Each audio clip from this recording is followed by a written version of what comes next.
Hello दोस्तों, आप सभी का स्वागत है हमारे इस यूट्यूब चैनल IQ 120 प्लस में। तो दोस्तों, आज की इस वीडियो में मैं यहाँ पे आपके लिए यहाँ पे 2023 का जो अकाउंटेंसी है 11th क्लास का, उसकी यहाँ पे वीडियो लाया हूँ। इस वीडियो में हम यहाँ पे जो पूरा पेपर है उसको हम सॉल्व करेंगे, क्योंकि यहाँ पे जो ये अकाउंटेंसी है इसकी बहुत डिमांड्स आ रही थी, बहुत कमेंट्स आ रहे थे कि आप यहाँ पे अकाउंटेंसी का पेपर जो है वो यहाँ पे सॉल्व करा दो। ठीक है, तो मैं यहाँ पे इसका पूरा सोल्यूशन लेके आया हूँ। सिर्फ आपको वीडियो आखिर तक देखना है और सबसे पहले यहाँ पे आप वीडियो को लाइक करें और इस चैनल को सब्सक्राइब कर लें। ठीक है, क्योंकि यहाँ पे ये PDF बनाने में बहुत मेहनत लगती है, फिर उसको प्रिपेयर करने में, आंसर निकालने में, टाइपिंग करने में, ये सब चीज़ों में बहुत टाइम जाता है। तो मेरी आपसे ये रिक्वेस्ट है कि आप इस चैनल को सब्सक्राइब करें और यहाँ पे इस वीडियो को लाइक करें। यहाँ पे आप देख सकते हैं ये क्वेश्चन है यहाँ पे इस पेपर में जो पूछे गए हैं। यहाँ पे आपके सामने क्वेश्चन है ये यहाँ पे सबसे पहले यहाँ पे वेरी शॉर्ट आंसर टाइप के यहाँ पे क्वेश्चन है 8 क्वेश्चन। उसके बाद यहाँ पे आप देख सकते हो शॉर्ट आंसर टाइप हैं, एंड उसके बाद यहाँ पे आप देख सकते हो शॉर्ट आंसर टाइप क्वेश्चन यहाँ पे 4 नंबर के हैं। फिर लॉन्ग आंसर टाइप क्वेश्चन है एंड टोटल यहाँ पे 23 क्वेश्चन है। ठीक है, उसके बाद लॉन्ग आंसर टाइप क्वेश्चन यहाँ पे दिए गए हैं। ठीक है, तो यहाँ पे हम इस जो भी क्वेश्चन है यहाँ पे ऑप्शन में जो भी दिए गए हैं उनका सोल्यूशन भी हम निकालेंगे। इस वीडियो को सिर्फ आप आखिर तक देखना। तो यहाँ से हम स्टार्ट करेंगे क्लास 11 के जो अकाउंटेंसी का पेपर है। ये आप देख सकते हैं, ये जो ईयर है यहाँ पे 2023 एंड 4 है। इसमें हम यहाँ पे देखेंगे सबसे पहले very short answer type question. इसमें यहाँ पे आपके पास 8 क्वेश्चन है। सबसे पहला जो क्वेश्चन है यहाँ पे व्हाट इज़ ए जर्नल। ठीक है, इसमें आपको बताना है कि जर्नल क्या है। वेरी शॉर्ट आंसर टाइप, इतना बड़ा क्वेश्चन यहाँ पे आपको लिखना नहीं होगा, यहाँ पे शॉर्ट में आपको बताना है। जैसे यहाँ पे दिया गया है, a journal is a book of original entry where all the financial transactions are recorded in chronological orders before they are post to ledger. Ledger से पहले यहाँ पे जर्नल बनाई जाती है। हर जो भी ट्रांजैक्शन होती है वो जर्नल में सबसे पहले किया जाता है, फिर यहाँ पे हम पोस्ट करते हैं लेजर के अंदर। ठीक है, उसके बाद यहाँ पे दूसरा क्वेश्चन है व्हाई इज़ लेजर प्रिपेयर्ड। जो लेजर है इसको हम क्यों प्रिपेयर करते हैं। जैसा कि आप जानते हैं सबसे पहले जर्नल होता है, उसके बाद यहाँ पे लेजर होता है। इसका जो आंसर आएगा वो आपके सामने यहाँ पे a ledger is prepare to classify and summarise all the financial transaction recorded in the journal into individual account. जैसा कि आप जानते हैं सबसे पहले यहाँ पे बनाया जाता है जर्नल। जब जर्नल से यहाँ पे जो ट्रांजैक्शन होती हैं उसको अलग अलग करने के लिए यहाँ पे ये लेजर बनाया जाता है। तो इसका आंसर है यहाँ पे आपके सामने। एंड उसका नेक्स्ट जो क्वेश्चन है question number 3, what do you mean by compensation error. जो कंपनसेशन एरर है उसके बारे में यहाँ पे आपको लिखना है। छोटा सा आंसर आपको यहाँ पे देना होगा। तो यहाँ पे आप देख सकते हैं इसका जो राइट आंसर आएगा, हम इसका आंसर जो लिखेंगे वो यहाँ पे है compensation error are error where one error compensate for another resulting is no net effect on the trial balance. जो हम ट्रेल बैलेंस बनाते हैं उसमें यहाँ पे इसका कोई भी इफेक्ट नहीं पड़ता, क्योंकि एक जो यहाँ पे एरर होता है वो दूसरे को यहाँ पे उसको कंपनसेट कर जाता है। ठीक है, उसकी जगह यहाँ पे ये एरर यहाँ पे कंपनसेट कर जाता है। ठीक है, एंड अगला जो क्वेश्चन है question 4, explain any 2 factors affecting depreciation. जो डेप्रिसिएशन होता है, आप जैसा कि आप जानते हैं मशीनरी जो होती है नई लाते हैं, उसके बाद यहाँ पे उसको वेयरिंग टेयरिंग पे जो खर्चा आता है उसको डेप्रिसिएशन कहते हैं। ठीक है, एंड यहाँ पे जो आंसर है ये है यहाँ पे usage of the asset higher usage led to higher depreciation. जब यहाँ पे आप ज़्यादा यहाँ पे यूज़ करोगे किसको, एसेट को, तो उसका हायर यहाँ पे क्या आ जाएगा, यहाँ पे डेप्रिसिएशन आएगा। उसके बाद time, as time pass the value of the asset decrease. जब यहाँ पे टाइम निकलता जाएगा with the passage of time, जितना यूज़ होगा यहाँ पे एसेट्स जो मशीनरी होती है तो उसकी यहाँ पे जो वैल्यू है ये डिक्रीज हो जाएगी। ठीक है, अगला जो क्वेश्चन है question 5, give the meaning of provision. ठीक है, तो प्रोविजन का मीनिंग आपको यहाँ पे बताना है। ये इसका आंसर है, यहाँ पे आप देख सकते हैं, ये आपके लिए आंसर है। ठीक है, provision are amounts set aside to cover future liabilities or loss that are likely to occur but whose exact amount is uncertain। यहाँ पे जो प्रोविजन हम यहाँ पे रखते हैं। ठीक है, एंड उसके बाद यहाँ पे क्वेश्चन 6 है state any 2 future of bill of exchange. तो बिल ऑफ एक्सचेंज के 2 फ्यूचर आपको बताने हैं। इसमें पहला है it is a written order to pay a certain sum of money. दूसरा है it must be accepted by the drawee to be valid. जो यहाँ पे ड्रू होगा उसके लिए यहाँ पे ये वैलिड होगा। ठीक है, एंड अगला जो क्वेश्चन है व्हाट इज़ टेली। टेली क्या है, टेली यहाँ पे आपको बताना होगा। Tally is a accounting software use for recording financial transaction, generating reports and managing account. तो यहाँ पे एक सॉफ्टवेयर है, ये यहाँ पे आप देख सकते हैं अकाउंटिंग सॉफ्टवेयर है जो यहाँ पे अहम रोल अदा करता है। ठीक है, उसके बाद ये क्वेश्चन नंबर 8 है, define accounting information system. AIS का यहाँ पे आपको आंसर लिखना होगा। An accounting information system is a system that collects, store and process financial and accounting data to be used by decision makers। तो इसका आंसर यहाँ पे ये था। ठीक है, उसके बाद हम देखते हैं जो यहाँ पे 3 मार्क्स के क्वेश्चन हैं वो यहाँ पे हम डिस्कस करने वाले हैं। सबसे पहला जो है यहाँ पे question number 9, define an asset, name various type of asset. सबसे पहले आपको बताना है एसेट क्या है और यहाँ पे इसकी टाइप्स यहाँ पे आपको बतानी है। सो इसका आंसर यहाँ पे आपके सामने है। An asset is a resource owned by a business that has economic value and is expected to provide future benefit. तो यहाँ पे ये एसेट की डेफिनेशन है। उसके बाद यहाँ पे हम देखते हैं जो एसेट्स यहाँ पे एसेट की टाइप्स हैं। जैसे करंट एसेट है, करंट एसेट में कैश आएगा, इन्वेंट्री आएगा, रिसीवेबल्स जो यहाँ पे कैश होगा वो भी आएगा। ठीक है, एंड यहाँ पे अगर हम देखें फिक्स्ड एसेट, इसमें लैंड आएगा, बिल्डिंग आएगा, मशीनरी आएगा।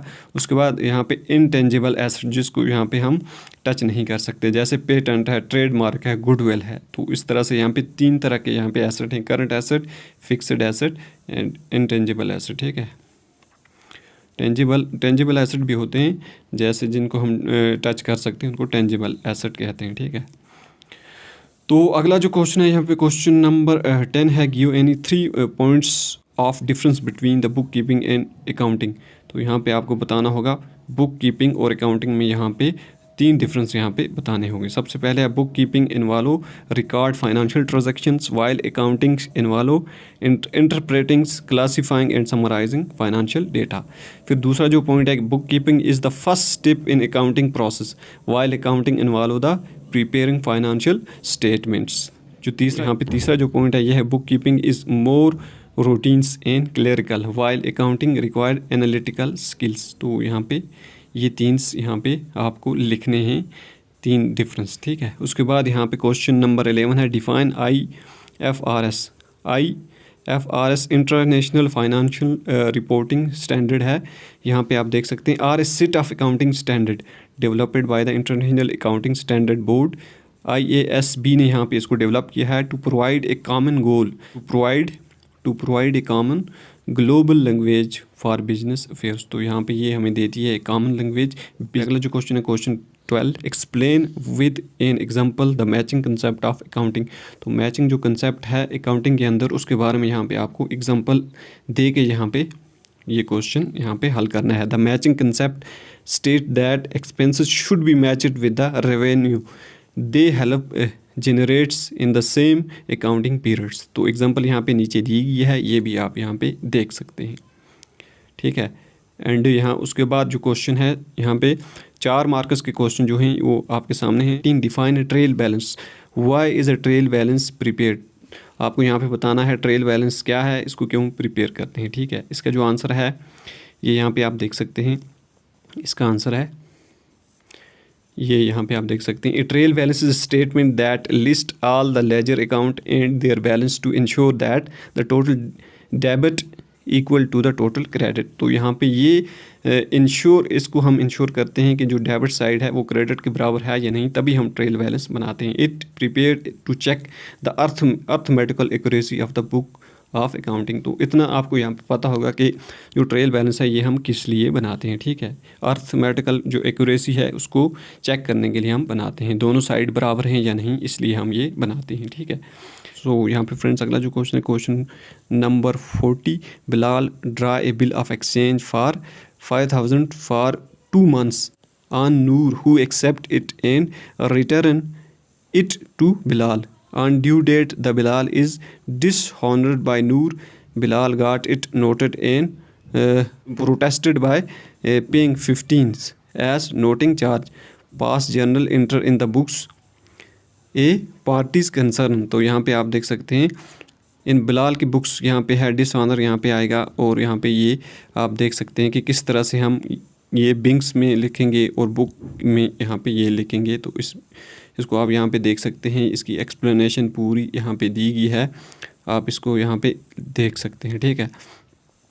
एंड ऊपर अगर हम देखें यहाँ पे नीचे भी है, इन नूर बुक में किस तरह लिखेंगे और यहाँ पे बिलाल की बुक में किस तरह लिखेंगे, ये यहाँ पे दिया गया है, ठीक है।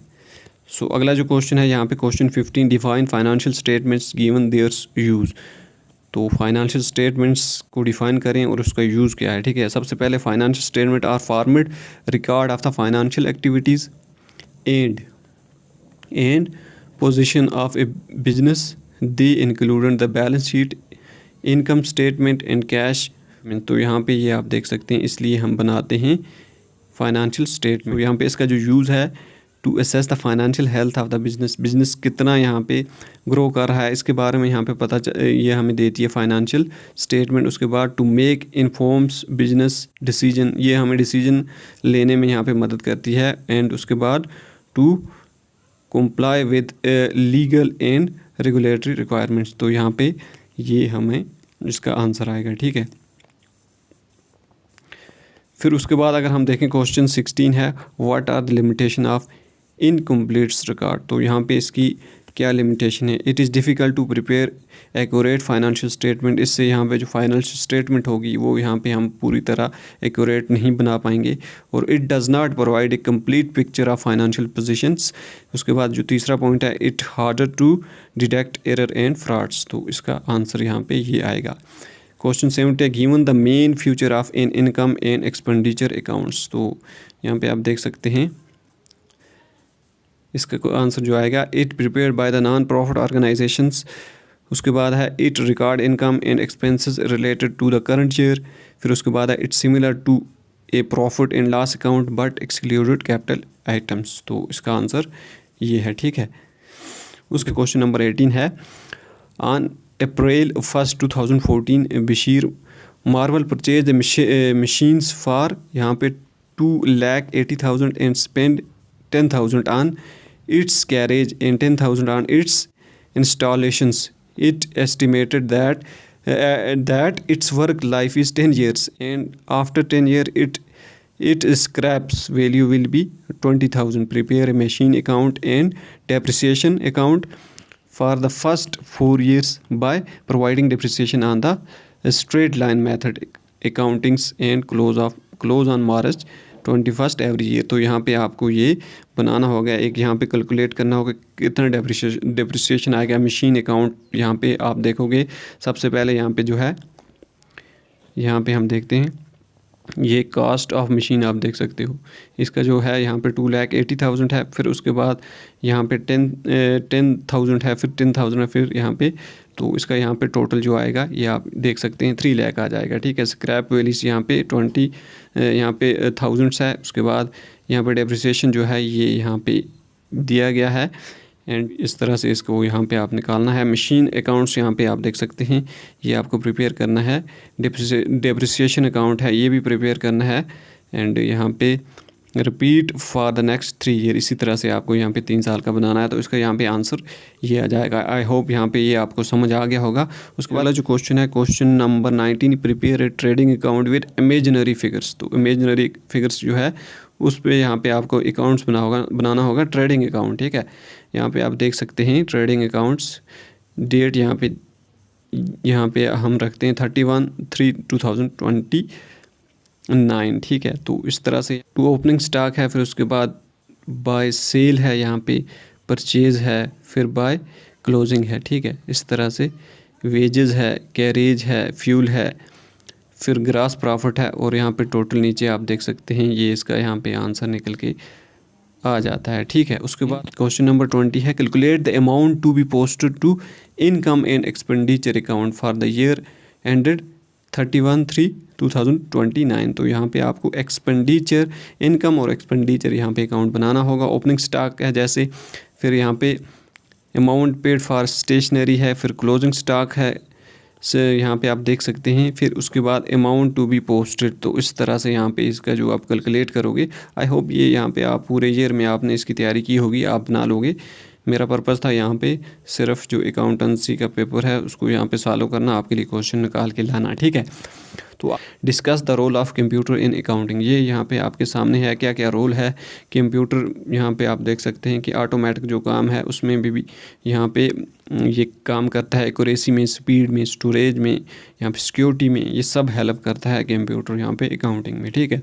फिर उसके बाद long answer type question 6 marks के यहाँ पे जो क्वेश्चन है ये यहाँ पे आप देख सकते हैं। जो क्वेश्चन है question 22, prepare accounting equation on the basis of following. तो यहाँ पे नीचे इक्वेशन आपको बनानी होगी, जो यहाँ पे नीचे पूरी तरह से इन्फॉर्मेशन दी गई है उससे यहाँ पे ये निकालनी होगी, आपको यहाँ पे बनाना है अकाउंटिंग इक्वेशन, ठीक है। ये मैंने आपके लिए बना के यहाँ पे दी है, ये आप यहाँ पे देख सकते हैं किस तरह से मैंने यहाँ पे बनाई है। ये आप देख सकते हैं accounting equation, asset equal to liability plus capital, cash हम देखते हैं यहाँ पे है कैपिटल एंड यहाँ पे ये है, ठीक है। फिर उसके बाद दूसरा जो है यहाँ पे ये देख सकते हैं, इसके लिए यहाँ पे कैश है, फर्नीचर है, कैपिटल है और यहाँ पे ये टोटल है, ठीक है। फिर रेंट पेड इन कैश, यहाँ पे आप देख सकते हैं अकाउंटिंग इक्वेशन इसकी भी बनी हुई है, कैश यहाँ पे इतना है, फर्नीचर है, फिर कैपिटल है, फिर यहाँ पे नीचे टोटल यहाँ पे दिया गया है एंड यहाँ पे ये आप देख सकते हैं, ठीक। एंड उसके बाद यहाँ पे अगली जो इक्वेशन ये भी आप देख सकते हैं, फर्नीचर है, जैसे कैश, फर्नीचर, स्टॉक, कैपिटल्स यहाँ पे ये दिया गया। उसके बाद जो अगला क्वेश्चन है, अगली जो इक्वेशन है सॉलिड गुड्स, तो ये भी यहाँ पे अकाउंटिंग इक्वेशन यहाँ पे नीचे दी गई है। क्वेश्चन नंबर 23 है यहाँ पे prepare trading and profit and loss account, यहाँ पे आपको बनाना है balance sheet from the following. तो नीचे यहाँ पे जो बैलेंस शीट दी गई है उससे यहाँ पे आपको बनाना होगा trading and profit and loss account, ठीक है। तो इस तरह से ये आप बनाओगे, यहाँ पे ये आप देख सकते हैं। तो नीचे यहाँ पे ये दिया गया है पूरी तरह से बैलेंस शीट एज 31/3/2019, ठीक है। तो इस तरह से अगर आप यहाँ पे ये बनाओगे तो ये इस तरह से बन जाएगी, ठीक है। आई होप यहाँ पे ये वीडियो आपको अच्छा लगा होगा। इस वीडियो को लाइक करें, इस चैनल को सब्सक्राइब करके रखें। अगर आपको यहाँ पे किसी और सब्जेक्ट का यहाँ पे पेपर चाहिए, उसका सोल्यूशन चाहिए, तो यहाँ पे नीचे कमेंट बॉक्स में लिखना और इस वीडियो को ज़्यादा से ज़्यादा शेयर करना। थैंक यू, मिलते हैं नेक्स्ट वीडियो में, थैंक यू।